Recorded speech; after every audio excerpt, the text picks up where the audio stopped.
యేసుక్రీస్తు నామంలో బెతస్తా విడుదల పరిచయాల తరపున మీకు ప్రేమపూర్వకమైన వందనాలు. ఇది నా వాక్యదానము. యెహోవా నా బలమా, నేను నిన్ను ప్రేమించుచున్నాను. కీర్తనల గ్రంథం 18వ అధ్యాయం 1వ వచనము. ఇది యుద్ధ రంగంలో విజయం సాధించిన వీరుడి పాట.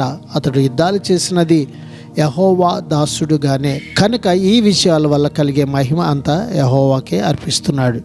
ఇప్పుడు విశ్వాసులు యుద్ధాలు ఆధ్యాత్మికమైనవి. మన అంతరంగంలోని పాపముతోనూ భ్రష్ట స్వభావముతోనూ బయట ఉన్న సైతానుతోనూ వాటి అనుచరులతోనూ మనం పోరాడాలి. మనం యేసుక్రీస్తుకు మంచి సైనికులుగా ఉండాలి. దావీదుకు యెహోవా పట్ల లోతైన ప్రేమ అనురాగాలు ఉన్నాయి. దేవుని ప్రేమించే మనిషి ధన్యుడు. అలాంటి వారికి అన్నీ మంచికే జరుగుతాయి. ప్రార్థన.